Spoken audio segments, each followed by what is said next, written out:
Some of you have voiced an interest in maybe putting an electric fuel pump on your bike, and some even said there wasn't room on one to put one, but there is, and I did it. I put an electric fuel pump on it, on mine, got rid of the petcock and the vacuum fuel pump. First, a little bit about myself. I'm 71 years old. Got my first ASC certification on the GMHE ignition systems in '74. Anyway, built and raced 2 cars out of Gateway International in St. Louis area. So I learned one thing: you have to fabricate if you don't have it, make do.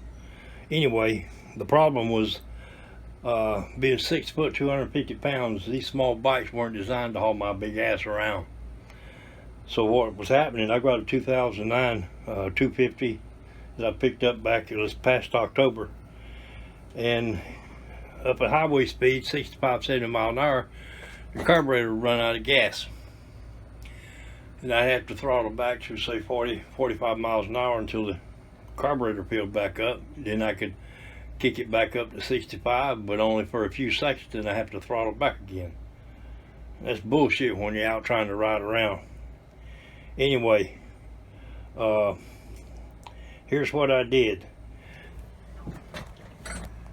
The bike, when I picked it up, didn't have a battery box, and the battery itself was essentially sitting on the flat part of the frame underneath that silver plate that you see down there.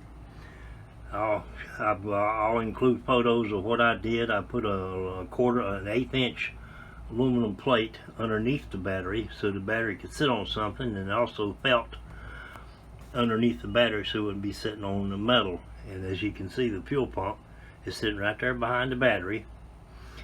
And actually what the pump is, it's a replacement for a Kawasaki Mule. It only has 2 psi. That was another big problem, is finding an electric fuel pump. It was low pressure, because most electric fuel pumps, even for applications like this, anywhere from 4 to 9 psi, and that's way too much. And as you can see, the petcock I replaced, it's a manual petcock off of a V-Star 650, and got rid of the vacuum pump on this side. So anyway, I'm going to start it up, and you can see, you hear the pump?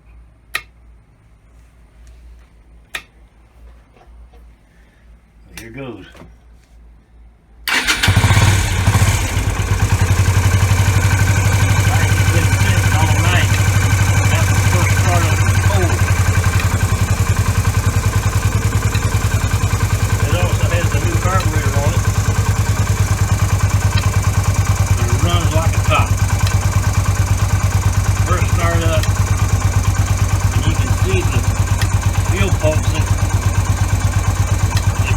Fuel, it'll pump.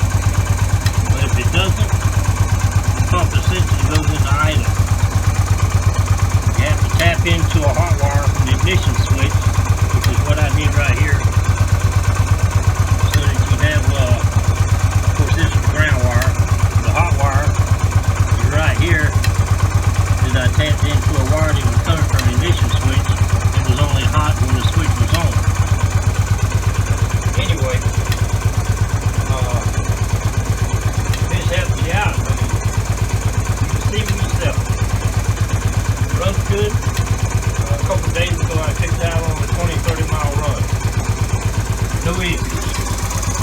No fuel leak. Of course, I finished putting this up here to get it out of the way. But still, it does its job. The carburetor does not run out of gas like it used to. Anyway, I'll stop the video now and splice in the links as well as the dimensions of that plate that's underneath the battery.